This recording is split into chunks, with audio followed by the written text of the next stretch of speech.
Let me clear my throat. And copyright strike. That's all it takes. What is up, everyone? Welcome to Plastic Cards Podcast, a show where we break down the video game news of the week. My name is Fonzie. I'm joined by my co-host, Gavaroni Jones. Gavin, how are you doing? I'm good. We're at a weird time of year where it doesn't know whether to be winter or spring. Yeah. And mask mandates about to lift, or did they lift today? Today's the or last they day. lift Monday? Today's the last day. So we're gonna play fuck around and see if we find out. We may not find out this time. We may be good. Yeah, it's weird where it's like it feels finally for the first time after 2 years where I feel like we're coming out of it and not just going back into the next variant. But yeah, you're right. Who knows if by Monday they're like, nope, we got it wrong. Put 2 masks on. We don't know what we're doing. I don't know. All the orgies happened. I don't know, but yeah, it's about to be wild in these streets this weekend. They got a new kind of jab. It's ooh. It's a jab that maybe I want. I don't know. Gotta try it. You never know. It's like, You never know. yeah. What's that show with the God damn it? It's the two Euphoria? no. So jabbing it's taking drugs left and right on that show. Broad City, Okay. where it just when you were saying that, it just reminded me of like the one guy who was saying, he's straight and he's just like, what did I tell you? He's like, I've never had sex with a man, so I don't actually know. That's true. You can't talk unless you've done the dance. I do remember I had a conversation though with like, I thought that logic is like kind of sound. I'm like, I don't know, I've never done it, and but I mentioned that to one of my coworkers that Tom Hardy did that. Yeah, he says he had gay sex. That's I haven't seen the interview, but I've heard that rumor, which kind of makes him cooler to me, that he's just like down for whatever and still like this badass dude, like doing whatever he wants. Yeah. I wonder if he's asexual. He doesn't seem, but he likes to be private. So I think that was the problem. He's like, no, this is my business, not yours. Right. But I was like, I mean, I feel like if you get to have the gay sex to really see if you're straight or not. And I said that to one of my coworkers who was gay, and he's like, "Oh, honey, that's not how that works." Well, Gavin, that brings me to why I brought you here tonight on a Friday night. Oh boy, we'll get the strap. Get weird. We're keeping the stream going. But yeah, that reminds me of with the Tom Hardy stuff. I sent you a link. I don't know if you read it, but it was maybe 2 weeks ago. But there's a book being written. I think it came out already, but it's about the behind the scenes of Mad Max and filming it. And how Tom Hardy was like, just really hard to deal with, especially with Charlize Theron. They had this animosity the whole time, and she hired like a private like security to deal with him because he was nuts. But it's just crazy, and I want to read that book because they go into like the details of making the movie. The whole movie had production issues too, like for years. But it just seemed like a cool concept to learn about. But wow, I mean that sucks. What I had originally heard is just like it was miserable on set because it's fucking hot as hell. It's like, get out of the shade, go do the scene, get back in the shade. So I figured that's why everyone was grumpy. But if there's more to it, that sucks. Right. Yeah. Because I'm sure they used green screen, but they went to locations, like crazy remote places in desert areas. My understanding is, for the most part, they didn't use green screens. They just filmed it, and then they added extra stuff. Sort of like they do. Have you seen a lot of the behind the scenes with like Game of Thrones? I've seen like vaguely like bits and parts of stuff, but they'll just replace all the backgrounds, or they'll add like tons of people. It's crazy what these CG people do now. Or that reminds me of, it was with the Hobbit remakes, or I guess the new editions they did with the Lord of the Rings, and they talked to Ian McKellen, I want to say, the super old Gandalf. Sure. And there's this quote I always think about where he was super bummed filming those series of movies because with the original Lord of the Rings. Well, the Hobbits. Okay. Yeah, so with the Hobbit, he was super bummed because the original Lord of the Rings with Peter Jackson, they went everywhere, like to New Zealand, crazy places to shoot on location. But with the Hobbit, they just said, I'll put a green screen up everywhere. So he was like, I can act, that's my job, but it's just a bummer to compare it to, and it's still Peter Jackson directing, but I guess just for budget stuff, they green screened everything. And I think that movie suffered because of that. All those 3 movies, I really have no desire to watch them again because they're just not as good as Lord of the Rings. I didn't get past the first one. And I remember the first one, though. I saw it 3D. I've only seen it once. I saw it in 3D. I'm like, I thought the 3D might have been why the CG looked so bad. But then afterwards, it was just like, no, this looks terrible. Yeah. And that's really when I noticed, like, why does CG look bad now? Well, that's interesting because I didn't get to see it in this state, but that was one of the first, or one of the big movies. Peter Jackson was trying to do it's not 120 frames, but it's like something beyond 60 frames. and he had certain Oh, okay. showings that did that because he was like, "Oh, this is the new thing. I Mhm. kind of made this movie with that intention." But it looks super weird when you have. It's much like when you're on Right. on these newer TVs where they have it enabled. It's like a true motion or whatever. Where they try and like up the frame rate unnaturally. It just Mhm. makes the CG and everything like stand out and look really wonky. So my understanding of part of it is actually a little bit something. A, if you want to touch on the CG thing and why stuff looks bad now, they're not giving render farms long enough to render stuff Oh, nowadays. So that's part of it. And when you film it in 3D, you have to render it twice. okay. For two different So images that like center your right. eyes. Yeah. So if you're rendering it twice and with less render time, it's gonna look fucking terrible. Gotcha.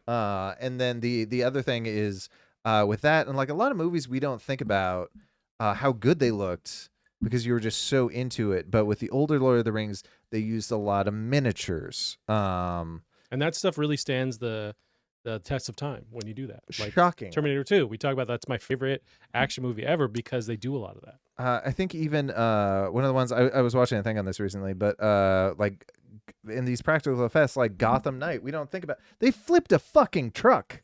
Right. In Dark Knight, yeah. Dark Knight, yeah. Yeah, for sure. They just flipped it. That's what Nolan does, though, especially in Tenet. I didn't like that movie Mm-hmm. that much, but there's a cool scene where there's a plane that just crashes into a building. Like I think it's on physically on the tarmac and like Right. crashes in. But Or like blew they up did that. the thingy. The movie theater, the hospital, yeah, Yeah. with Heath Ledger, yeah.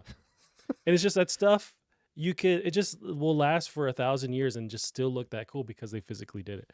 But Mhm. I'm a nerd for that kind of stuff, and I always gravitate towards when they do it. I don't mind you mixing practical with CG. No. And sometimes CG Absolutely not. only is dope if that's, but I think you have to like intend from the ground up. Say with like the original Avatar or whatever, it's like it was always intended, so it works. Mhm. But when you're just doing whatever, Fast and Furious 25 and just CGing the cars and everything, it's like it's tough. I think that comes down to it's that. It's also like let's use cameras in a way that's realistic, Mm, right? Like what an actual camera can do, and then generally don't put the CG at the very front of the frame. gotcha. Put it in the background. Yeah, and that's beyond my knowledge of stuff. I just know when it looks weird, I'm like, I'm not happy, and I'm going to complain about it forever. But Right, because you've been alive for 30-something years. yeah, It's like I'm used to seeing things. right. Yeah. Which reminds me, I think we'll save it for the end of the pod, but I'd like Okay. to talk about because we both watched the Batman Uh-huh. movie recently. We're holding hands all the time. It was great. But we'll save That's for good. the end because it is. I would like to just talk about spoilers and stuff, but we'll save that for the very end. Not even touch on it. By the way, I haven't been in that movie theater in probably 2 years now, at Yeah. least. In my mind, I thought they had recliners.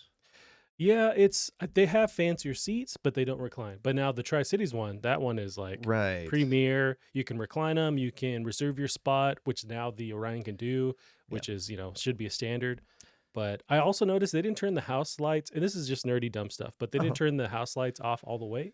So I've been to a few of those fancier theaters, and it's like it's mixed whether you get that or not. Mm. I didn't mind it too much, but I think you have to know going in that that's what you're getting. And I was the same where I hadn't been to that theater in years. Where I Yeah. went to the Tri-Cities for the original Batman when I watched it Mhm. last week, and yeah, the house lights come off. I thought the sound was I think both of them do the whole like Dolby Atmos thing.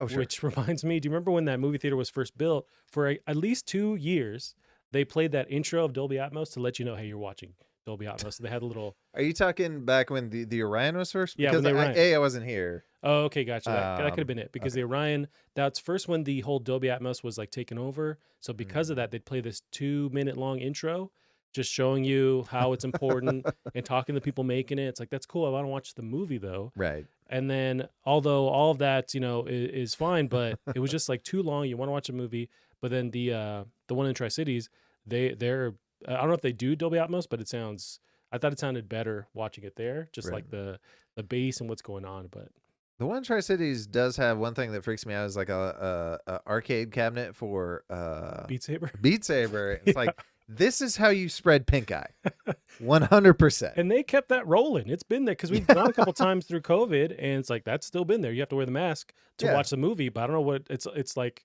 I mean, you're not Wild going to West. get COVID from that thing. Yeah. You'll get pink eye. They always have someone just cough on you right when you walk into the Beat Saber booth. Yeah. But yeah, I've seen that every yes. time. I've yet to like try it because I have Beat Saber at home. I don't want to like totally blow everyone out the water with my skills. So I want to give them hope that they can play the game. You're telling me these kids coming in don't also have Beat Saber at home? Yeah, true. Now it's super easy to get. And are hitting it with that Ritalin brain? Yeah. They're doing backflips and shit. Yeah. Oh, that would be so cool. I bet there's. Oh, now I want to look that up. I'm sure Oh, I'm there's sure. a streamer that's doing backflips. Well, there's easily fails, and then the advanced group that are doing like crazy awesome, like jumping off the wall intentionally and not just like jumping into their TV. Man, how fucking hard would it be to do a backflip in a VR helmet? Even with it strapped on, like your inner ear has to be really tuned. Well, that's a good point. I think if you do it enough, you could probably handle it. You have to practice. Maybe practice with like a bike helmet on for a while, and then just do it. As long as the thing can hold onto your head, you could do it. I don't know why you would do that. Want to risk for the content, Sure, baby, but for risk- the content. risk breaking this like $400, $300 machine, but there are some. If you really want to feel like you're bad at games, there's some great TikToks or YouTube videos of these advanced people in VR that play Beat Saber, and they're just like doing like Matrix, like Whipping it behind the reverse stuff. back, yeah. Behind, they're just like crouching, and like it's nuts, and it makes me feel like an idiot. But yeah, but it's almost like you have to do that for these like crazy tiered levels in Beat Saber, because there's ones that people create that are just insane. But yeah, I'd love to play Beat Saber. The thing that turns me off is like when I see people playing it, they're like crazy good.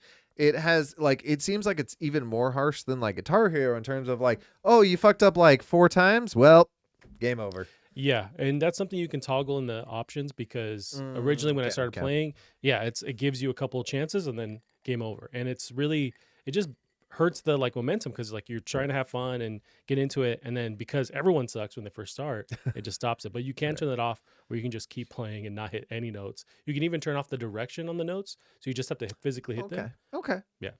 That's Or good. like That's I nice of want to them. say you can change the colors too, where not just change them to whatever color you want, but as long as you physically hit whatever box, then you're good. So it doesn't matter the direction. But I do like the accessibility or approachability options with that. Yeah, it's dope. When do we combine that with Dance Dance Revolution? That's one that you think would have had a renaissance or a comeback, but it's all now just VR. I guess a VR can match the whole, seeing where your feet go. Then maybe that's the like final nail in the coffin. But there's still some potential there with like the dance pads. Yeah, those are cool. I remember my aunt's friend Becky brought a dance pad to our grandma's house, and we played it. And it's like like the ones that they're portable, right? It's like the only in-home ones where it's like that crinkly plastic and trying to like do it. Hasn't advanced since the NES. No. It's the same fucking thing. Yeah. But I guess to keep it like cheap enough to like buy and actually set up and durable. But they're fun. It's just like, and I've yet to actually try an arcade, like an actual setup where it's like a thing, a physical structure you're jumping on and stuff. But I imagine that's pretty dope. The ones I played, I've only played a few times in arcade, but it seems like they were insensitive, so you really had to fucking stomp. And I wonder if that's because these like hardcore players are stomping on them so hard. Yeah, because who knows if they're replacing whatever sensor on there. I highly doubt it. They're just letting it roll for 10 years. Yeah, that's a bummer. Yeah, but what you been watching? What you been playing this week? I haven't been watching anything besides Seinfeld, so there's no update on that this week. But I've been playing. I finished Horizon Forbidden Dawn. Forbidden West, and I just finished it like 2 days ago. And it's dope. It's really, really good, man. It's like I was telling you before the pod that it's at my top of the list for game of the year. I haven't played enough to really like put a stamp on it yet, because it's like Elden Ring. I'll probably never touch it, but that's one that's big on there. I did beat Dying Light, but beyond that, there's been a bunch of stuff that I just haven't played yet. But for me, that's the one right now. But yeah, what about you? That's awesome, dude. I really want to play that one, and now I do think my roommate just donated me his PS4, so he's yet to come back. Because one day he's going to come back thinking you're there and you're going to be gone. He did come back and clean. Okay. Because he left that place an absolute shitstein. I remember like he had up against the wall, there was a Frito basically glued to the wall. One Frito? It was a big Frito with like snus packets. It was like glued to the wall with snus packets. Like I think he just spit them out the side of his bed. And they just stuck like there. A cartoon character, like spits it with there enough were velocity? snus packets everywhere. I think. Well, like no. To be fair, he was relapsed, so I think he just gave fucking up. Right, it affects everything of your life. Yeah, every aspect. So not hilarious, but gotcha. Without the context, it seems insane to do that. Yeah, but watching him playing Elden Ring, dude, it's got me. So I'm having a blast. I did get to a point. I think I found the point you would give up. I think you would have a lot of fun until you get to the first What, dungeon. the start screen or? No, the first dungeon is so incredibly big. Yeah. It is the biggest thing I've ever seen. It's like 4 times bigger than the biggest like Legend of Zelda dungeon. And it was so big I didn't know where the end was, and it's because it was so far away I couldn't see it very well in the fog. Gotcha. So I just this guy. Also, one of these guys, I'm just gonna spoil it now. In that dungeon, one of these guys, I saw a bunch of little ones, and I go up. I'm like, oh, they're friendly because this guy was friendly. Yeah. And one of them, I know this is a Kool-Aid reference, busts through the wall like the goddamn Kool-Aid man and beat me up. It was so like it took me a second, but I'm like, it has to be. Yeah. It 100% has to be a Kool-Aid reference. You mess with the mama pot is what happened. Yeah. I would love to know if they are doing some trick to make the world look this big. It is a big world, but like it gives me vertigo when I look down a cliff. Interesting. Maybe some distortion or whatever. What's going on? Maybe something. Does it continue? Like, does the world just keep going, or there is like a cutoff where there's so big? It looks big just from the map, from this footage. I don't know how big it is yet because I can't get to. You have to unlock parts of the map, and I can't get to all of them because I die before I get to the map. Oh yeah, sure. So I just got to this area they're showing right now. This is the newest area after the first dungeon. And you mentioned the caves. It's like a. The caves are so fun. So what is different about these caves? They're just mini dungeons. Oh, okay. So you go in, they're not very long. There's a boss at the end. You usually get a cool reward, whether you want the reward or not. Most of the time I don't. But that's not the point. Yeah. I want to go explore. Let me explore. Right. And so this game is just like, yeah, let's let you explore, bud. Is the reward different weapons or just like XP? Yeah, a lot of weapons. Okay. Sometimes it's crafting materials, but mostly weapons that I don't want. Now, I haven't actually asked you this question or seen on reviews. Do the weapons break? No.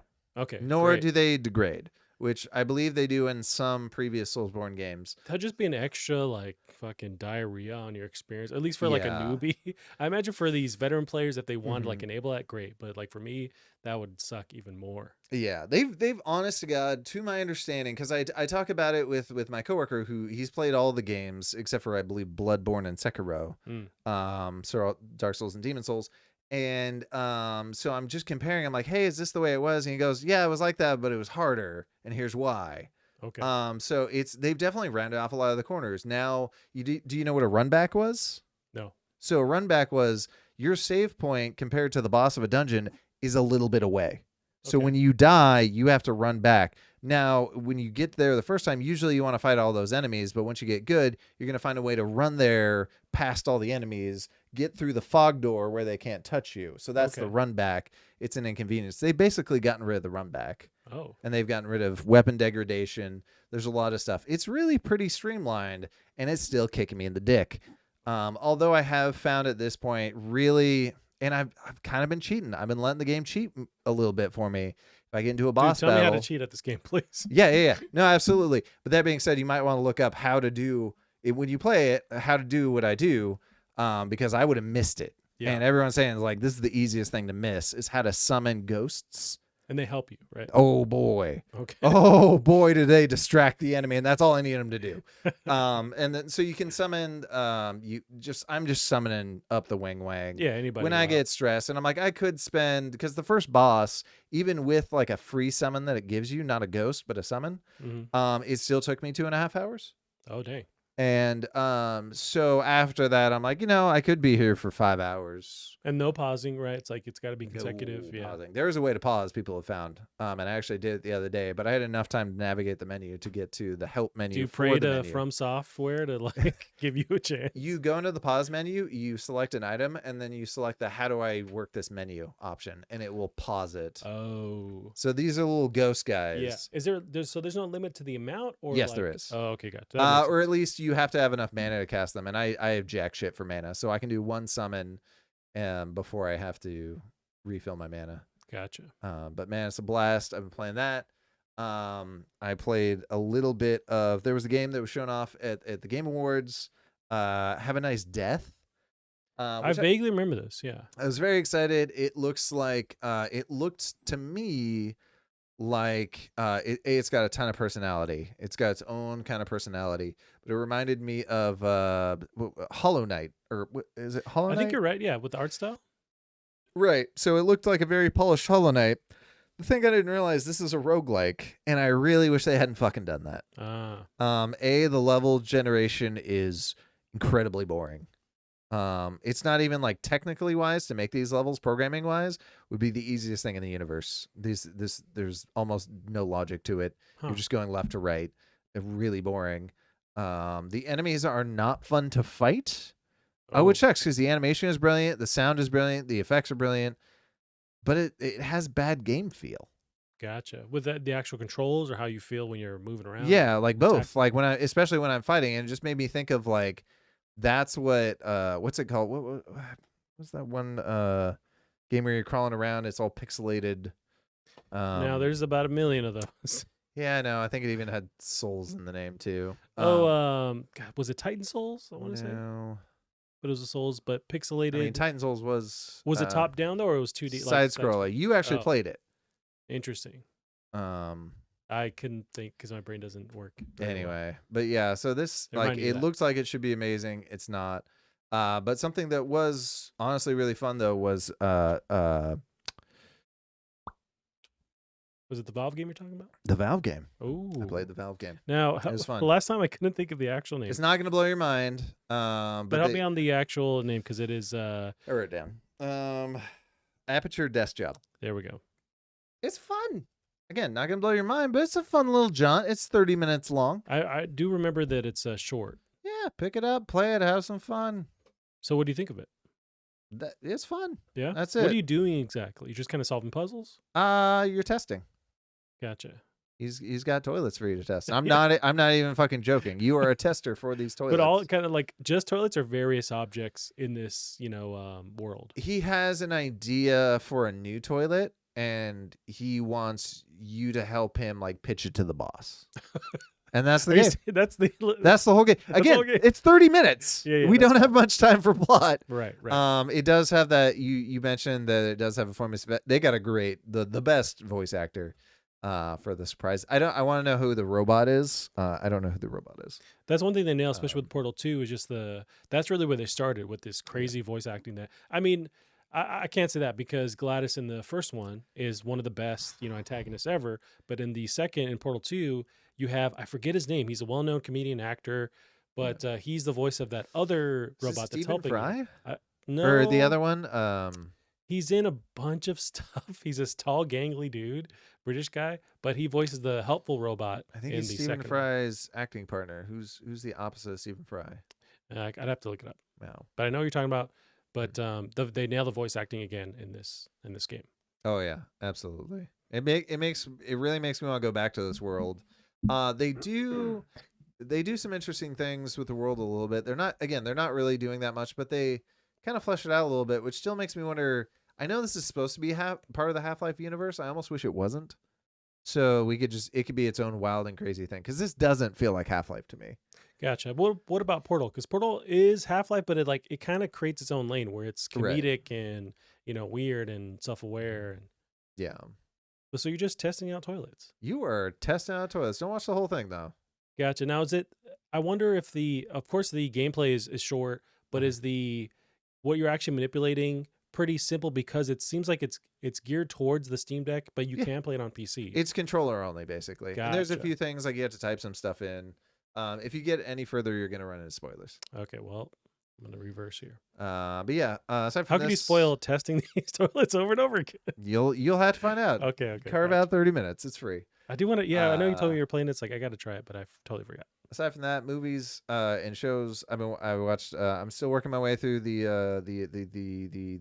not Lethal Weapon, Mission Impossible movies. Finished 2. What'd you think of 2? Fucking Christ! Like I know you're gonna hate me for this, but that movie is terrible. It is really bad. No, hold on. I haven't seen it in a while, so I can't it's not a hill I'm gonna die on. But. If you come fresh off of 1, which is great, and then go right to 2, holy shit, is a dumpster fire. And I love the director. What's his name? He made Hard Boiled and stuff. But yeah, this movie's. I love the finale though, because I forgot how bad the finale is. It's really bad. But they're on these motorcycles and they're supposed to be crotch rockets, but they keep doing jumps and twists and stuff, and so they have to change them out for like dirt bikes with like a crotch rocket shell shittily put on it, and they are frequently, and they're cutting constantly. So there are some times where it's like crotch rocket, dirt bike, crotch rocket, dirt bike. It's just back and forth. Like, oh no, everyone can see this. We don't even have to look for it. Yeah. You have fooled no one. And then that scene where they jump off and the motorcycles explode. Like, I vaguely remember that. Yeah. Yeah, that was, oh man. But then I got to 3, and 3 is a fucking masterstroke. What even happens in 3? It's a, like, it's got this deep, I mean, the first one has it too, but it's like, it's a deep conspiracy with this guy, and they have this famous actor, I forget his name, but he is just menacing. Is that when at a certain point Simon Pegg jumps on and it's kind of a new director that takes over? Is that the third one? He's in it for all of 7 minutes. Okay, but at least it's that director that has started the third one. Yeah. Okay, gotcha. Yeah. And then, like, the fourth one's where I just started that Simon Pegg is fit now, so he's going to be in the action. Oh, nice. But that's also, that was the thing with Tom Cruise, is like, he owns the franchise, and he said, I want a different director every time. Gotcha. But it seems like he's stuck on, well, maybe not with the newest ones, but I know for a time it was the guy who did Lost, right? What's his name? He's like, he did Star Wars as well. He is producing 4. Okay. I don't know. I don't think he actually directed 4, but he did produce 4. Gotcha, I saw him in the credits. I was like, is he directing? But that's been fun. And then, dude, HBO, man, they just got 2 great series. They put out 3 episodes of Our Flag Means Death, which is what Taika Waititi's new baby. Oh. So far, I don't think it's as good as What We Do in the Shadows, but it's still fun. It's still Taika Waititi. You can't, or however you pronounce his name, like, he does it, like. See, that's all I need to sign on to, like, watch something with him, because he's up. Now he's in it too. I'm looking at the. He trailer is here. in it. I kind of wish they hadn't revealed that in the trailers, but yeah, he's in it as Blackbeard, who I haven't seen yet. Oh, these are the pirates that are trying to be ethical, right? Yeah, he's trying to be an ethical How does that pirate. how's that a miss, man? That sucks. How's it a myth? Yeah, you're saying like it's not as good as What We Do in the Shadows? Oh, it's still good though. Okay, gotcha. Yeah, it's just like, I think What We Do in the Shadows is better, but it's still fun. I think it's going to have a really cool area for character growth. I don't think he's going to succeed as an ethical pirate. I think he's going to become unethical, and I want to watch that journey. Nice. Because so far, everyone is just laughing at this man. Right. They are not taking him seriously. Oh, there's Rhys Darby, who's in Fly the Conchords, which I love him. He's awesome. Who actually does a voice in Half-Life Alyx, by the way. Oh, she's in it too? She's terrifying. Oh, Leslie Jones. Yeah, she's dope. So it's fun. It's a good world. But I'm so curious to this man's journey. He's not. I guarantee he's not going to be the ethical pirate at the end. This totally passed me by. I know you told me about it, but I like seeing what Taika as this like crazy grizzled pirate. But yeah, well, just started, so it hasn't really passed you by yet. Okay, so just the first 3 episodes are available right now. Yeah, first 3. I think they come out on Thursdays, maybe Fridays. Gotcha. And then there's another one that just came out called, I forget what it is, but it's John C. Reilly. John C. Reilly. Wait, is that the right guy? Yeah, he's Wreck-It Ralph. Yeah. So he just got a new one on HBO. I forget what it's called, but it's about the rise of. You could probably type in HBO Lakers. I think. Oh, I have seen the trailer for that. That looks dope, dude. It is awesome so nice. far. I am. This is the one I'm most excited about. I remember watching a trailer because it takes place. It's telling the story of how the Lakers kind of came to be as far as their iconic run or whatever. Right. Starting in the 70s, kind of took this team and, improved it and brought various players over. There's another like famous player that he's trying to get, at least in the trailer that they show. Magic Johnson. They're trying to get Magic, and that dynamic is so interesting of them trying to hunt down Magic, but Magic's trying to be true to Magic, but also Magic's dad's like, he's just like, oh, it's good.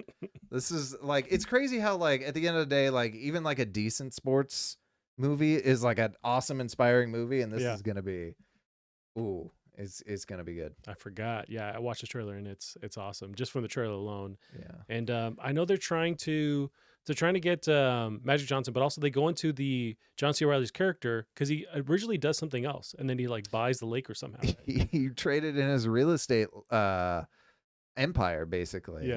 To do this, which is insane. And they do things. I was even talking about this with my boss because we deal with like small millions of dollars, and this guy's dealing with like big millions of dollars. It's like, so to trade, like he traded for the Lakers partially in property, right? So he's like, here's a bunch of money, also here's some property. And he's like, I'm giving this guy the Sears Tower, as part of the money for the Sears fucking tower. Right. It's a huge gamble, Jesus Christ.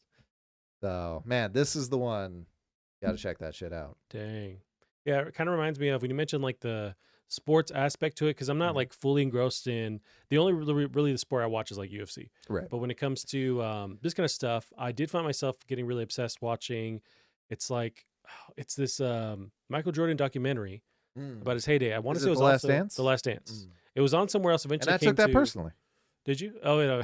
Is that from that or yeah, something else? Some kind of challenge or whatever where he says that. I think it's the other dude.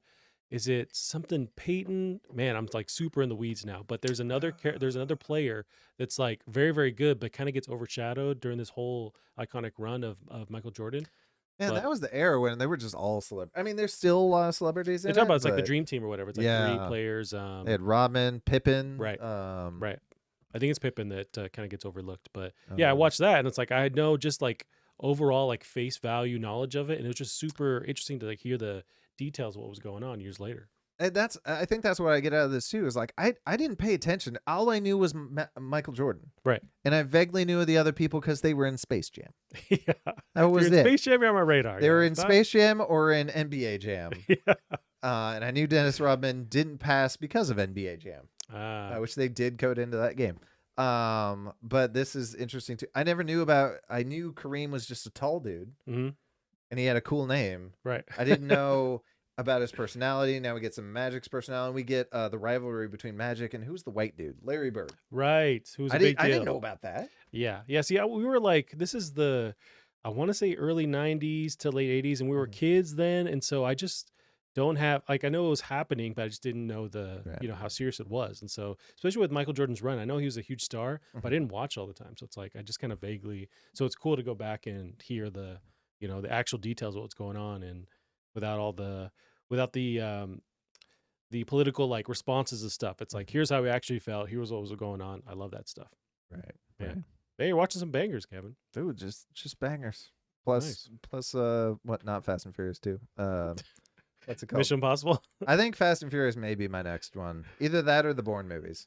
You know what, the Bourne movies I haven't seen in a long time, but with the Fast and Furious ones, I did rewatch them, pretty much all of them, with my nephew, and they're kind of fun to watch. Sure. He eventually was like, I don't want to watch these anymore.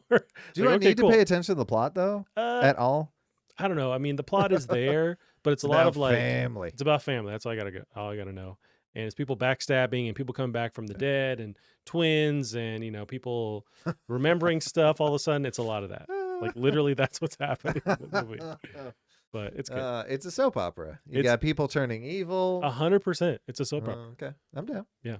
It's not a bad franchise to jump into, but if you got time, which apparently you do because you're watching all these movies. Yeah, I guess I should probably do the Spider-Mans before I do all the Fast and Furiouses. That's way bigger commitment. You got them. You got time, Gavin. You got time. Well, we can jump into some of the video game news. Gavroni.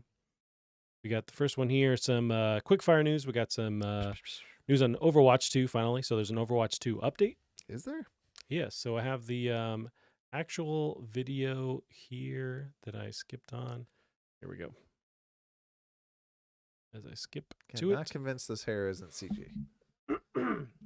Yeah, it could be. I like his jacket, but I want to say this is some kind of a creative director. So game director Aaron Keller has this footage that we're watching here, but I'm watching my stories. That's just Queen Bundy in the chat, referencing me watching Fast and Furious. But yeah, shit. Are you a big Overwatch fan? I was when it came out. It was really fun when it came out. Did you play it? It was a nice, perfectly balanced game, unless everyone on that server decided to unbalance it, which was also fun. Like playing one character? Yeah, everyone is just May, and we're all ice walling and freezing and stuff. Like, it was stupid, but it was fun. Gotcha. See, it's been something that I'm curious on, but because it seems so complicated with all the different characters, the abilities and stuff. It is now. I'll watch footage and it's just like, it just blows my mind. So I just never jumped into it. But for people that are interested in Overwatch 2, so we got some news from the game director, Aaron Keller, who we see on screen. So they announced PvP releasing before PvE, so game can release quicker. Pulling the Halo. Yeah, exactly. Admits communication has been poor, / let community down on content. Ensures Overwatch 2 will be a living game with updates content far exceeding Overwatch 1. That update is from Benji Sales on Twitter, giving the overview on what they announced. But there's a full, actual developer update, which they talk about in detail. But they're giving some news on Overwatch 2, which was pretty much put aside or at least delayed because we got a lot of news last year, or at least they revealed that they're working on it, and then nothing for a while. Right. I mean, it's just in such a weird place. It's like, kind of, who cares? I mean, that's me, but I know it's like a huge, absolutely huge juggernaut game. Yeah. But it's just like not on my radar. But I know people do care about it. I mean, I think it was cool. Like, I don't even know if they still have the Overwatch League going on anymore. And that was such a big deal. Like, I know. So I know somebody who knew like the Florida team, and they were like, I know they were bragging about just how much money they were making at the time. Like, they're building their own stadium, which in my opinion is stupid. Just use an existing stadium. Yeah. Why would you need a video game stadium? Right. Because then you don't have to pay for that. It's like you can just use a stadium that exists. Right. There's too much overhead if you own your own stadium. Right. But maybe they're just like investing on like, this is the future. We're going to, now we own it, this actual physical stadium. But then COVID says, hold my beer. And then throws all that shit out of whack. Right. No, but I don't know anyone that plays Overwatch anymore. And it's like you said, the meta's like, it's too complicated now. It used to be dumb, stupid fun. You had 3 abilities and a gun. Go at him, slugger. Try and move the payload, but also your teammates aren't playing along. Gotcha. So just have fun. Right. Yeah, I mean, I'm just out of the loop on this kind of thing, but I think they have a big challenge to succeed on the original Overwatch with whatever updates, whatever mechanics they add to it. So it's going to be a challenge, if not just keep updating the original Overwatch. But people seem to want that next step. But yeah, it's going to be. I'm definitely going to be watching from the wayside. Like, how do they, roll out this sequel that people want, fans want. But yeah. I'll be curious how the Microsoft money does this franchise make a comeback with the Microsoft money. Yeah, it's true. That's true. Or they'll let them do their own thing. I have no idea. I'm in the same boat as you guys. Don't care if I know it's a huge thing. Right. But the next quick fire is Call of Duty Warzone coming to mobile. Yeah. So that's happening.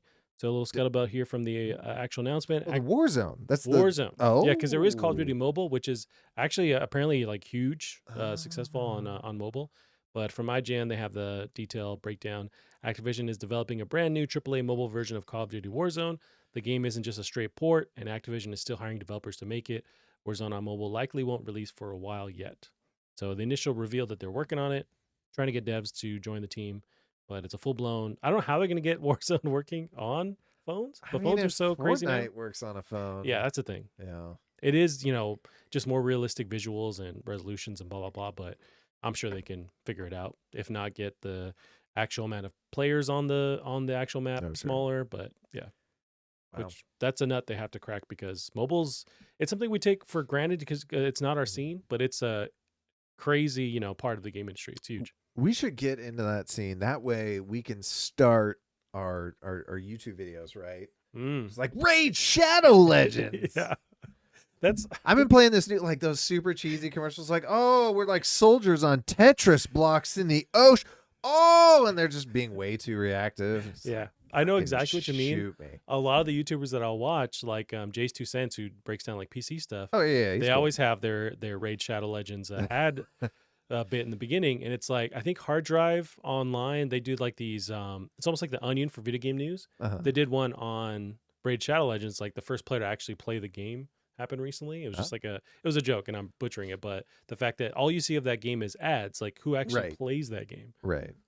But what if it's fun? What if we're just missing out? But I will never know. It's like that stupid like man soap that they're always like, you're using detergent. It's like I will never buy that product. I just because of bleach, these ads. Yeah.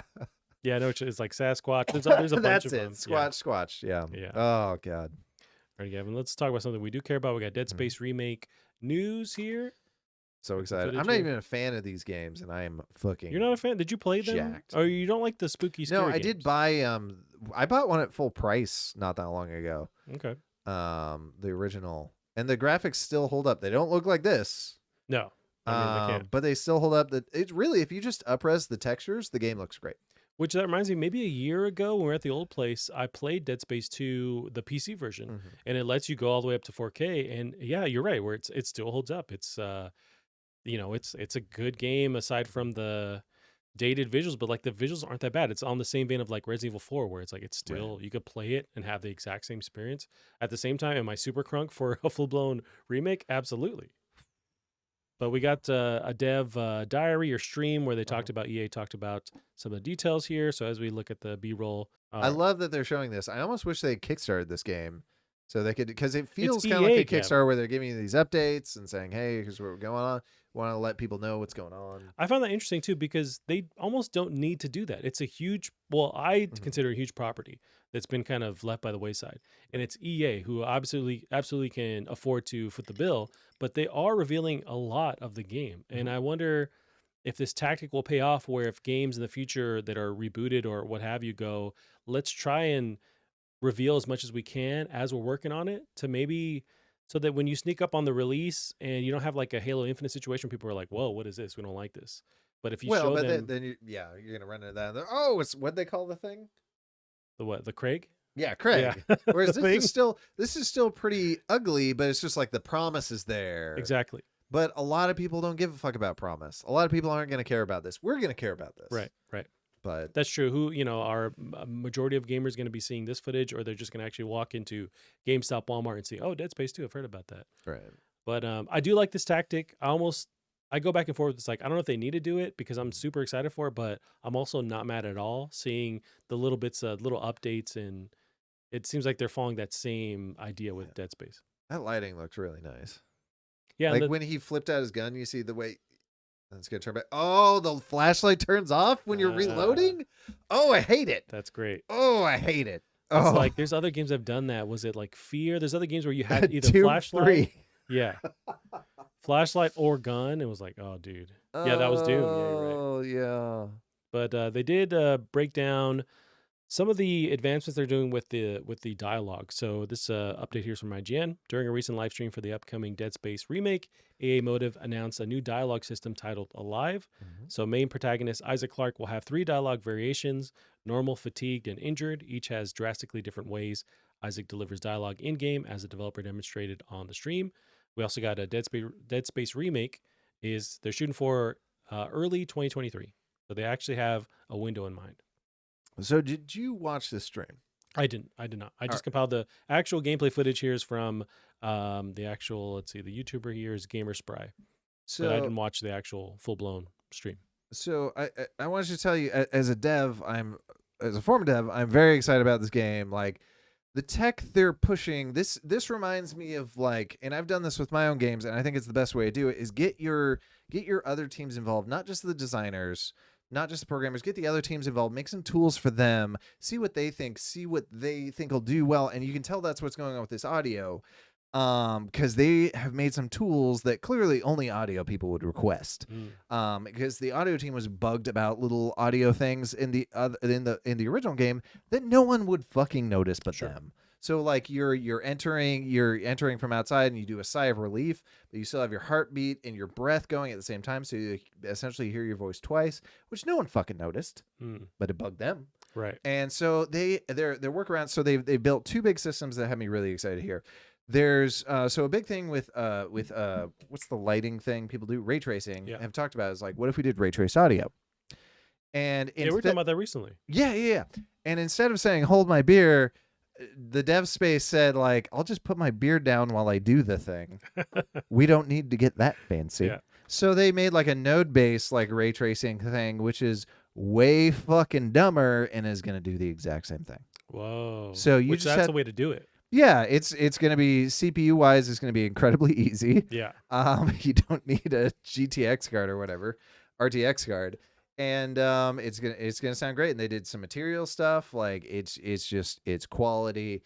It's going to be very nice in terms of making things feel nice and realistic audio wise. The other big thing is this crazy, like you mentioned, the Alive system. I hate that acronym, but it does stand for something. But yes. Right. But what they're doing is really cool. They're detailing his internal audio down to like how a heart works, right? How that BPM of the heart works. It goes up and down as you're doing stuff, as you're being frightened, with your adrenaline rising and falling. It also like it tracks down to when he's breathing out and breathing in, and when Mm. he's going into dialogue, that's going to affect it. So Yeah. he can't, like, for example, he won't say something when he needs to be inhaling. Gotcha. But it can react on the fly because there's like those 3 different modes Right. depending on his heart rate and what he's breathing. In addition to that, like when he's fatigued, whether he's as his breath is going up, also when he's injured. So there's 3 states: is fatigued, injured, regular, and the fact that they're counting breathing, heart rate, all this stuff, and you're gonna hear it. Even their like pre-audio version, they're like, this is just a prototype. It sounds really realistic. And the fact that they're doing that, the damage model they have on these enemies, like they're pushing some realism here that's going to be really fucking upsetting to be in this world. And I am so jacked. This game is being made with 1,000% passion, and that's what made the first game great. Yep. Yeah, it was absolutely unique, and I love that focus on the sound, especially because that's where it really excels with these, atmospheric, spooky games. That's where you want the sound to be on point, because it makes you just that much more terrified and scared of what's going on. And I like the idea of, you mentioned these systems are working on with audio, where because you normally that would be something that you'd have to have some kind of higher end, graphics card, or like only next gen, which I think they are shooting for next gen, but whatever features you're starting to implement, you have to make sure there's less clutter, so it just like can work efficiently. So I love that when you tell me that they're doing that, it's great to hear, because flash forward to when this game releases, it only works on this, whatever current GPU, that sucks. So if you can kind of make sure that this thing, find your own workaround to make sure like lighting or audio situations work on like base hardware, then that's only gonna, help you release. Because it sucks if this thing, releases and it's buggy as hell. I think you bring up sort of an excellent question there, is will this run on previous gen systems without compromise? Well, they confirmed that it's next gen. They're shooting for current gen rather. So PS4, Xbox original, not going to be there, but at least PS5, Xbox Series S, I assume, and X, and then PC as well. That surprises me a little bit. I think you could do this on last gen, but that being said, like, do your thing. This looks incredible. Oh. Yeah, I mean, as we switch to 2023, I want these devs to be shooting for, okay, what is the hardware base now? And I think I would like them to use that current gen as the base now, and then go forward. Although, like I looked up, there's a thing on Elden Ring on Steam, and how Steam keeps accurate, information on what people are using as far as graphics go. And it's like they're using 1650s, GTX 1650s. Oh, sure. That's the most common, a hardware for a GPU. So it's like, as the console generation moves forward and people kind of create the standard, there's still people rocking just like super old GPUs, so they have to count for that. But I don't know, we're getting to the weeds, but they're apparently shooting for current gen for this. I can't wait, man. And early 2023 isn't that far away. I guess right now it's early 2022, so we're about a year from now, but it doesn't feel like, I would expect it to be longer than that. I did with this game. Originally, my thought was I want to beat the original and then do the remake. Having seen what they're doing with this, I don't even think I want to beat the original one. I want this to be my first Dead Space. Yeah, I mean, it's gonna fuck me up. I think I just love Dead Space in general, but Dead Space 2 is really where it just like they kind of fine tune every aspect of what they're trying to do. Right. But I would understand, waiting, because especially with I thought about holding out for RE4 until that next gen release. That's still rumored. Capcom hasn't announced it yet. But then I finally just like buckled down and bought and played the original 2 years ago and loved it. But I think if there's enough gap where it's like you kind of forget what's going on, you almost experience it again playing it. That's how it was with RE4 VR. It's like, even though I played it, it was like a year within I played it, it still felt like a new experience. The RE4, though, to be fair, seems like a completely different. Sure, because it is VR. It's like, built around that and kind of restructured that way. But yeah, it is a different kind of thing. Get on EA, though. This is EA, right? This is EA, yeah. EA Motive is handling this remake. But yeah, I can't wait. It's cool to see these updates, and it just like it does work where it kind of gets you more crunk for as we get closer, a year from now to this release. I think this one's gonna get pushed, though. This seems still very early on. Yeah. I would say if they committed to 2023, and then that gives them that whole year to move it around. But I wouldn't doubt if it gets pushed around. Or we're seeing stuff that's like, this is maybe from 3 months ago, 4 months ago kind of thing, and they're just talking about what they're working on. But maybe we're not seeing like up-to-date footage. But who knows? We will see. But that is incredibly dope. Can't wait to play that game. I can't tell if the laser beams are wiggling or if it's maybe just a frame rate issue and like some... Or are they wiggling because they're trying to react to like geometry, so that you're seeing them like it hits one step and then the next step, or it's some frame rate thing. Yeah, I'm not sure. Not sure. I'll write him a letter, Gavin. Okay, do that, please. Now, Gavin, get your rumor hat on. We got some news on Fallout 2. Boy, am I about to eat another shoe? Fallout New Vegas. Whoa, whoa, okay. Switch to the B-roll here. So this is a fan favorite, ex-Bethesda director. Nope, that's the wrong one. As I switch, here we go. Fallout New Vegas 2 is reportedly in very early talks at Microsoft. It's from VideoGamesChronicle.com. Speaking on his premium Giant Bomb show, VentureBeat's Jeff Grubb, which we talked about another rumor last week with Jeff Grubb, claims that original developer Obsidian could create a sequel to the classic RPG now that it's under the same roof as the license holder Bethesda.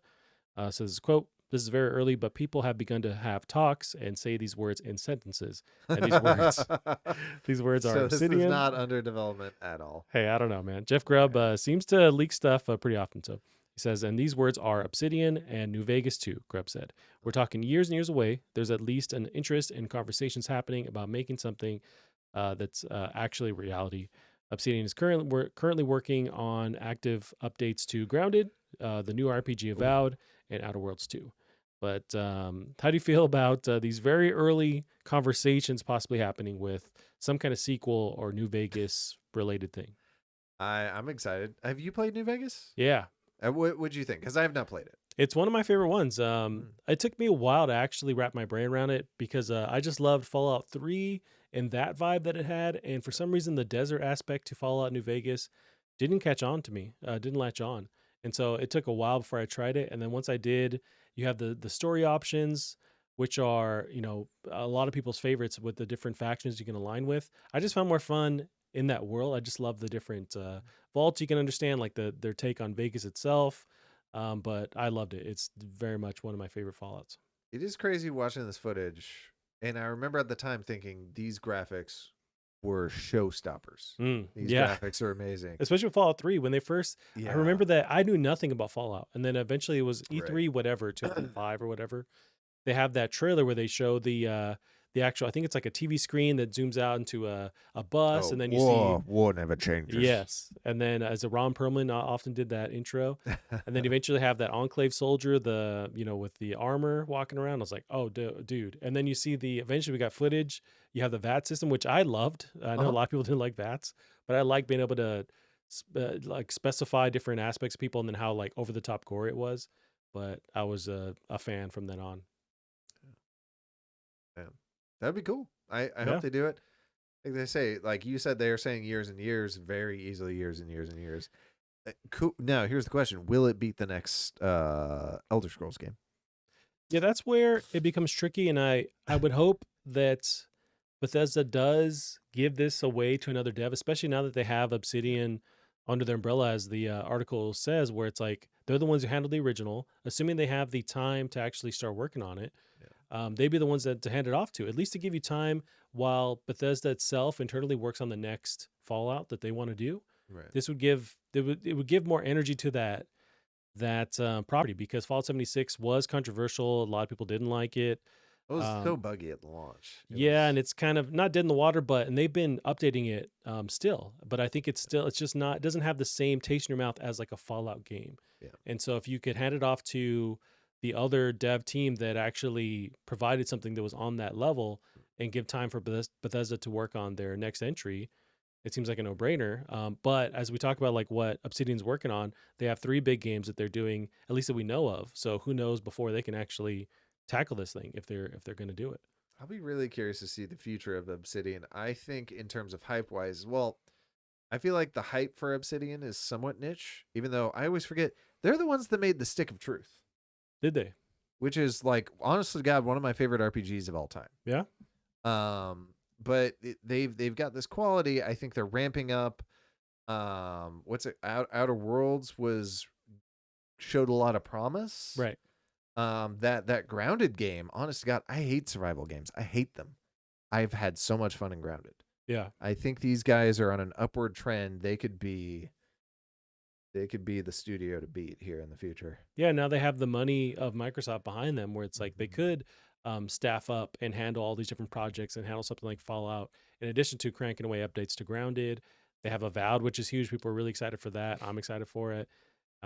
So it's interesting. I'm hopeful, but all we have is like conversations are happening. Somebody who was mopping the floor said, Obsidian and Fallout New Vegas too. So that's all we have at this point. But Jeff Grubb, he seems to like really be on the nose with this kind of stuff. He has insider information. So you're jacked, is what you're saying. I'm jacked. So we're getting Fallout New Vegas 2 at E3 confirmed, is what I'm saying.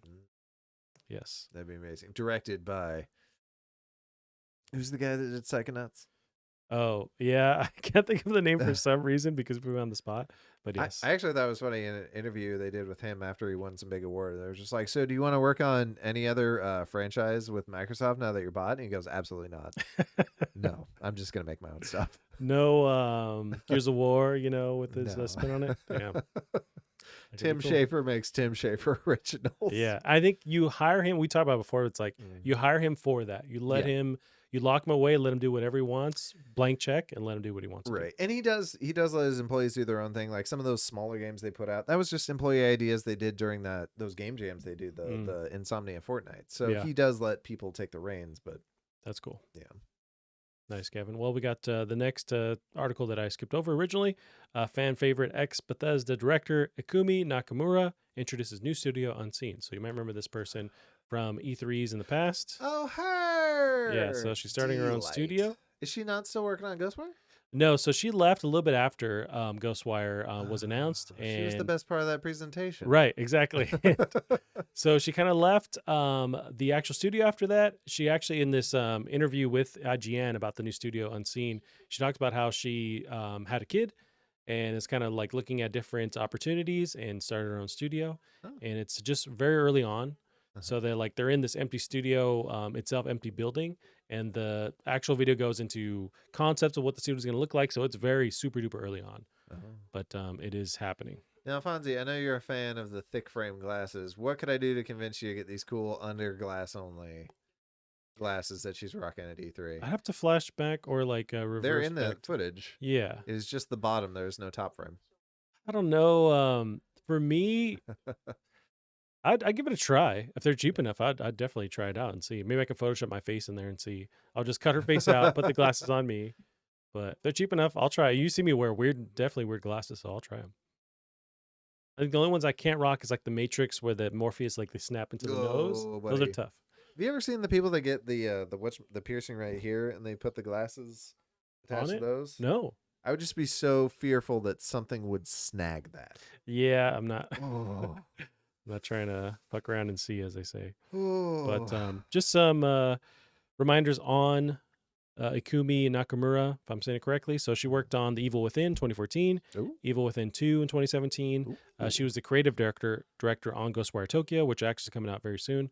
She left the company mid-development, and she also did artwork for Akami in 2006 at Clover Studio and Bayonetta in 2009 at Platinum Games. So she's been around the game dev for sure. Sounds like whatever she makes next is going to be slightly fucking weird. Yeah, and I'm all for it, especially like seeing. I imagine she had. Are we in the metaverse right now? Is that what this is? That's the concept of the studio. Yeah, so that reminds me of the studio of that whatever that Apple TV show is. It's like Quest Fest or whatever. Yeah, Quest Fest or whatever. Yeah. Epic Quest. Epic Quest. There we go. Yeah, it's very like I think they just when IGN caught her, they gave her the keys to this place and they filmed the interview because it's like super duper early on. Yeah, this is slightly weird. It's like who the fuck cares about the layout of your studio? But at least just like, hey, it's my official announcement. We're gonna make the studio. The actual footage shows some of the dev team. I think they're still hiring. Yeah. Do they just have a bar? Is that what that is? I think that was a concept. Yeah. Okay. Can I come? Can I come work? Yeah, I just want to hang out, see what they're working on. But you mentioned it's going to be weird for sure. So she was the creative director originally on Ghostwire Tokyo, which I imagine she has a huge imprint on what it still looks like today. And it's a super weird game. Yeah, for sure. And I'm very much for it. But so I imagine the next thing is going to be equally weird and creepy. And I'm all about it. This really just looks like a restaurant. She might be building a restaurant that also makes games and burgers, you know? It's early on, so we don't know. But yeah, that was in the news this week.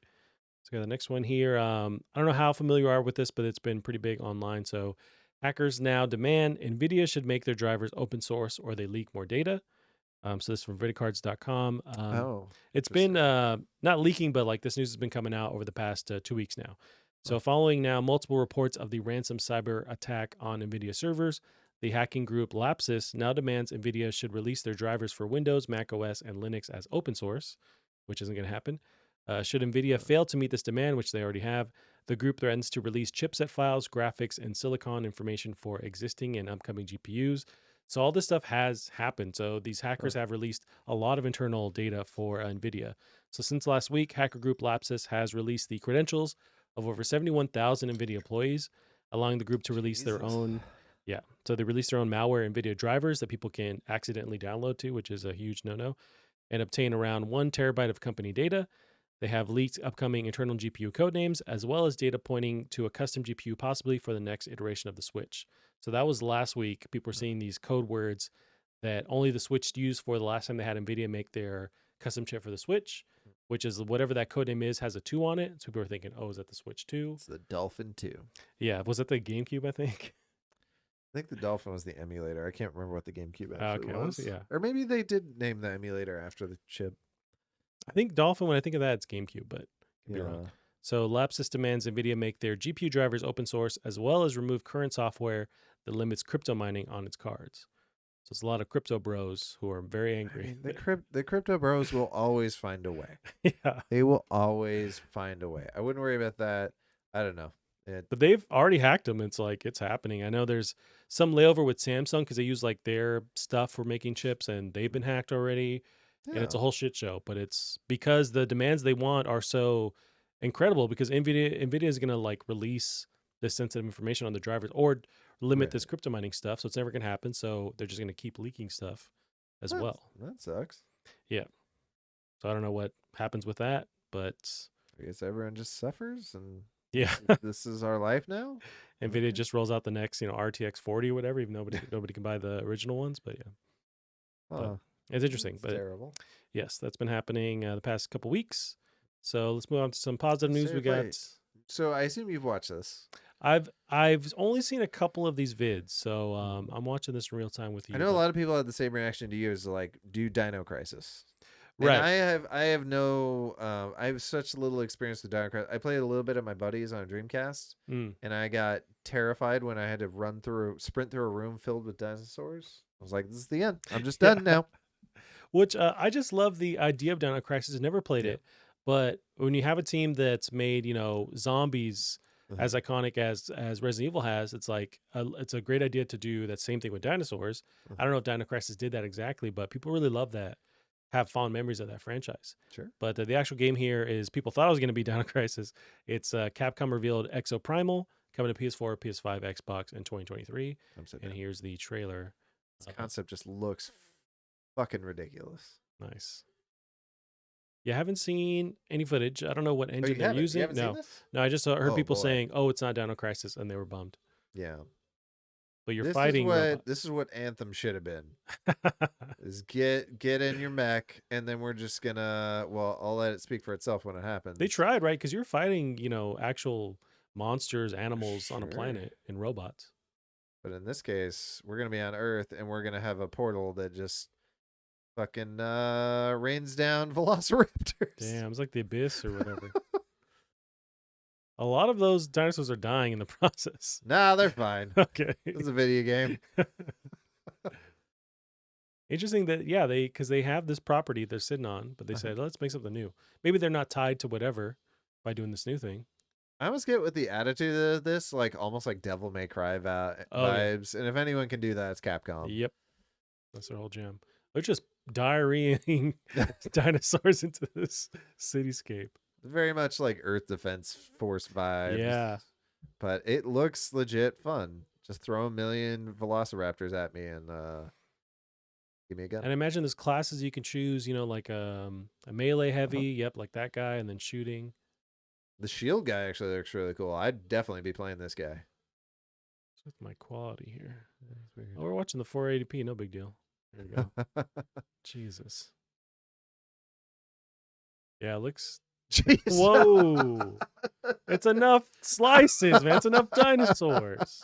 Just spewing through the window like that. Like, this just looks silly. Ooh, destructibility. Uh-huh. You gotta have the T-Rex, of course. Oh, yeah. Is this ringing any bells for you? I'd rather play this than watch the new bullshit Jurassic Park movies. I mean, you said that last trailer, though, was kind of dope. Got my own nostalgia bones going. It doesn't do anything for me, but looks cool. That was the perfect moment. They're just dumping to jump back to. Just dumping velociraptors on the street. Oh. Looks pretty cool. So they're shooting for 2023 on current and last gen. Oh, really? We're doing last gen too. At least PS4, yeah. Nice. We'll transition into the next one here. What is with those reverse heels? Reverse heels. Can you see that? He's got indents. He's more like those, like when you work in a restaurant, those like insoles for your feet. I'm guessing jetpack. It could be jetpack or jet feet. Could be jet feet. Gun shoes. Jet feet confirmed. Alrighty, Gavin, got the next weird. My mouse is being super weird. We're running low on batteries. It could be. I thought I replaced it recently, but so PS5, PS4, PC and PS5 exclusive Ghostwire Tokyo is out later this month on March 25th. There's a demo, or not demo, a new trailer. Do you have any interest in this game? We were talking about Ghostwire recently. I'm interested. It could be fun. It's on PC. I won't be upset if it turns out to be a shitter, but like if it's good, I'll play it. I'm very interested. We talked about that original creative director, Ikamura. I want to say that's her name. Being a part of this, I like the weird like Neo Tokyo with monsters and ghosts going on. And then I don't know if the trailer shows it because I haven't seen this new one, but you're doing these like, okay, there you go, these actual like gestures, which seems really cool to like initiate these attacks. And there's just like neon everywhere. It looks nuts. Yeah. Seems like it's fun. I mean, it's like first person combat like this can be really hard to pull off, but if you can pull it off, right. Power to you. Yeah, and I'm more interested in this kind of stuff because this dev did Evil Within, and I just wasn't too fond of that. But I like this kind of style compared to that. Yeah. Fingers crossed.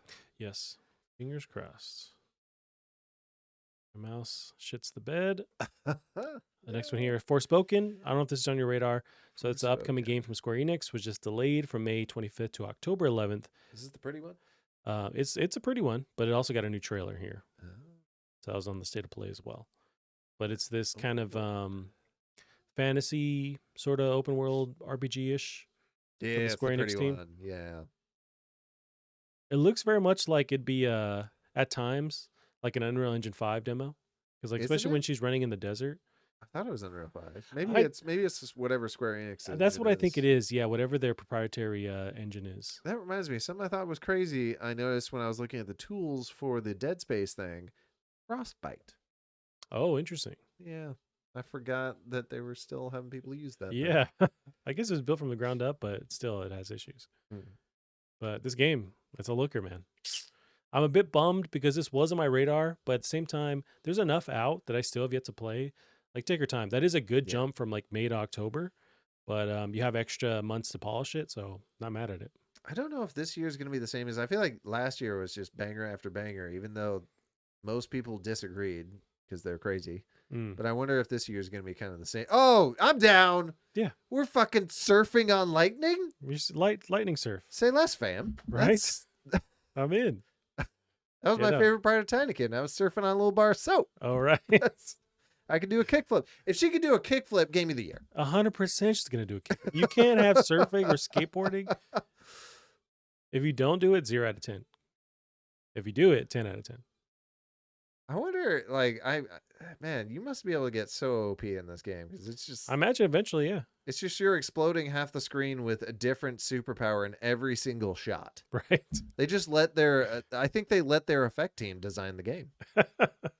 Just particles on particles. Yeah. You play a particle. I'm down. Sign me up. Yeah, it looks dope. But they got some extra months to work on it, so that is cool. Got the next one here, Gavin. Gundam Evolution. So our buddy Andy would be very excited for this. Yeah, he would. Tell me about his Transformer tattoo. Do I not have the trailer ready? Is that not the one in Japanese? Nope, that's not the right one. You mean Gundam or Gotham? Gundam. Okay. All right, so I'm gonna have to type this like a caveman. Here we go. You didn't put on caps lock for once. I'm proud of you. I just turned it off because I did have it on. Because I only yell. This is the thing that blew my mind. Back in like 2007 when I went to Japan and I went to like a game store in Japan, they have like we had almost no Gundam games in that era. They had a fucking million. They got a goddamn aisle dedicated to Gundam. That's the thing. This game was originally it was already known that it was going to release in Japan, and we're actually getting a Western release in late 2022. Oh. But so same vein as you're talking about, it's like, but there's still people I imagine here that love Gundam. Yeah, it's huge, and robots in general. But this is an interesting take on like a first-person version of Gundam. Kind of just looks like Halo with way too many HUD elements. Oh yeah, they could take it easy on that for sure. But destruction. What are we destructing? I'm guessing there's no destruction. Maybe you're destroying a control point, kind of like a game mode kind of thing. I think you're destroying other mechs, and they just put destruction on the screen. They got to tell you destruction is happening, otherwise you don't know. They put it in text. It's cool. I'm not a huge Gundam fan, but I love robots, so sign me up, especially first-person kind of shooting stuff. Now, the 6v6 competitive thing turns me off because it's like if I have to play a role and if it matters, if I drag the team down, then I'm less likely. But it's cool. Gotcha. That's exciting. I like that it's first-person because you think the go-to would be a third-person thing. Or I've seen, like, I think there's Gundam Fighters, like almost like a side-scrolling, like 2D fighting kind of thing. I've seen plenty of those or open world stuff, but this is like a shooter. Yeah, this is free to play. All right, this looks. I don't have that information. Not to be yet. the Debbie Downer, but this looks free to play. They might eventually transition into that. I don't know if out of the gate, but that might even be more successful if they could do first free to play right out of the gate. Oh, for sure. But people love their Gundam, and that's coming out very soon. Next one that design is fucking cool. Oh yeah, and that like Juggernaut kind of robot. Of course, it's not in the back. It is not, but it was seen. It does exist. So Bumblebee, it's fine. It's everyone's favorite Transformer. It's roughly Bumblebee. Again, we got some TMNT game stuff. This is Teenage Mutant Ninja Turtles: The Cowabunga Collection. Too many words. I didn't know it was called that. Yeah, so it's 13 classic Ninja Turtle games coming out. Wow. 13 of them, which is all of them, I imagine. What is your favorite Ninja Turtle game? Oh, man. It looks like they're going to show the name, so if you need a refresher. Well, I merge them all together in my mind, but I've played... We have that skate rink in town, and they had a Ninja Turtle actual like arcade thing set up, and I want to say it was like a four-player one. It might have been Turtles in Time or something else. So I played that a bunch as a kid. And then of whatever like rented Sega and Super Nintendo versions, but they just all melt in my head, so I don't know which one I played, but I had a lot of fun. I think the arcade game was on the SNES. I think that was my favorite, but I really can't recall these. See, I want to say Turtles in Time, but I forget. But they're dope. They always the whole brawler world works with these kind of games. Maybe I am thinking of Turtles in Time. Could be. I know people have fond memories of that one for sure. But you're getting 13 Ninja Turtle games, so that's pretty cool. Get a slice of that action. Literally. That's cool. Megan says, did you soar to surf lightning in Infamous? You did. That was the Infamous on PS4, where you can either like jump into lightning, but you can also kind of glide and surf. That was a great game. I loved it. Second Son, and then there's Second Light, which is like another character, but that's a great game. Is that the one that has purple? Yeah, it's like purple neon, everything. Yeah, she has a purple power. Purple Gatorade is her favorite. But yeah, just like the movement in those games is really fun. You can just glide and skate everything basically. It's very fun. But I'm ending on this last one here. Well, first we got black and white samurai game Trek to Yomi. It's coming to PS4, PS5. I don't know if you got to see this, but it's just a really cool stylized samurai game that's coming out. Yeah. Published by Devolver. Yeah. Yes, I think you're right. But very, very gory, graphic, but also like stylized in these classic, black and white samurai movies. Even more so than say like Tsushima, which had that mode, but this is like even more so in that direction. Right. And I think they said that was their goal from the start. which works well because Devolver also publishes movies. Oh, really? Gotcha. So I'm sure they got some influence there. That makes sense. So that's Yeah, coming this spring. So this year, coming up very soon. So add it to the list, basically. Fingers crossed. Yeah. I mean, they did just release a game without a whimper. What was it? What was that game they just? Shadow Warrior 3? Yeah, Shadow Warrior. No one's talking about it. No, and it got fair reviews. Yeah. And I think it's like a shorter campaign, which that actually, you know, makes me more interested if I can kind of jump in, have fun. I think 4 hours, I believe. Yeah. What I heard. Yeah. And that's I'm surprised I didn't go that direction because I forgot to mention I downloaded Destiny 2's Witch Queen DLC. I've been playing that the past couple of days. Oh, really? Oh. And I haven't played Destiny 2, and I looked it up. I think 2017 is when Destiny 2 originally came out. I played that campaign, and I just like put it in the closet. I never played it again. And now 5 years later, I'm playing this, and I'm having fun. I have no idea what's going on. Zero clue.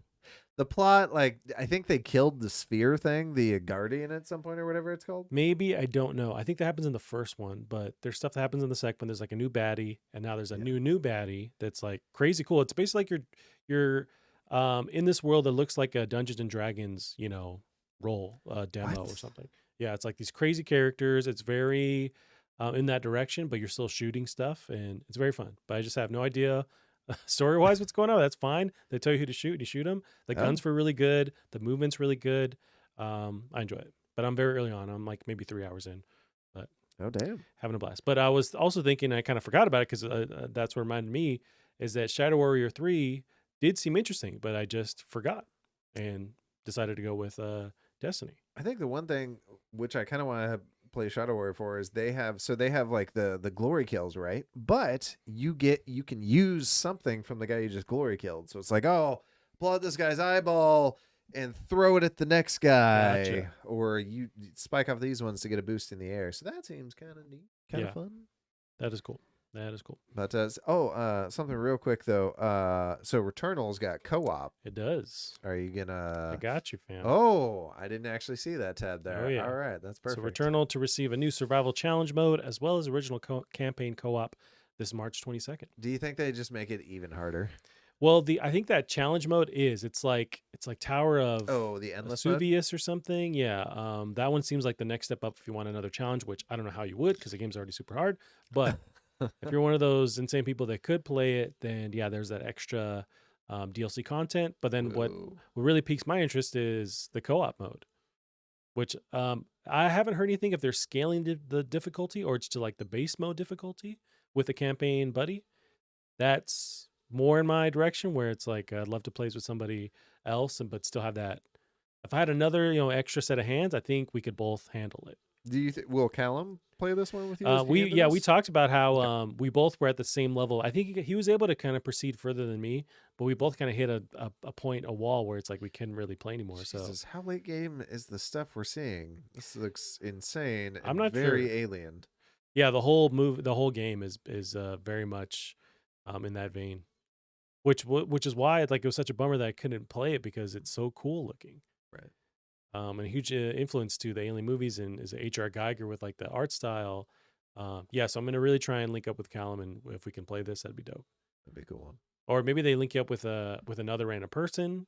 That could be cool too, I guess, or an AI buddy. Who knows? What we're saying is, stay tuned. Yes, because I know you're not gonna get a PS5 anytime soon. No. I think you have zero interest in that, but that's cool. Gives me a little glimmer of hope that I can play some Returnal. So hopefully that works out. God, that's so pretty. It's a very pretty game. And this is the one game that really shows off the DualSense abilities with like you feel the vibration of these guns in different ways. Also the raindrops, you can like physically feel them on the actual controller because they can kind of move where they want the vibration to happen. Weird. And then you have the resistance on the triggers and different like firing modes for how far you push them down. It's a really good way to show off the DualSense. But in addition to like the crazy graphics, and the gameplay is super tight. It's just very, very hard. Right. But hopeful that I can jump in. Gavin, some other news. We got Xbox announces an indie showcase for next week. Oh. It's from IGN. Xbox announced the Steam in a blog post saying it will include the stream in a blog post saying it will include a number of new game announcements and updates of current releases. The showcase will take place on March 16th at 10 a.m. Pacific. Rounded update. It's possible. So I think they're focusing more on indie, but it could be there. So Xbox, You're probably right. Their post reads, fans will also get a chance to see the latest here and hear from teams working on Shredders, which is like the snowboarding game, Roblox, and some new games that you need to tune in to see. Yeah, Roblox. Roblox is huge. It's kind of nuts that no one talks about it, but it's like under the radar, huge. But that's it for the news this week, Gavin. Huh? Now, do you want to end the stream if you're got to take off? What time is it? It's we've been going about an hour and 20 minutes here. At 8 o'clock. What do you think? You want to just call it a day? I think we call it there. You got it. Where can they find you on the internet, Gavin? You can find me on Twitter at DrunkDevs. Boom, boom. And you can sign up. You can sign up for Patreon at patreon.com. You can sign these nuts here. You can keep up with the show as well on Twitter at PlasticCarPod. That's it for us this week. We'll see you next week. Bye-bye.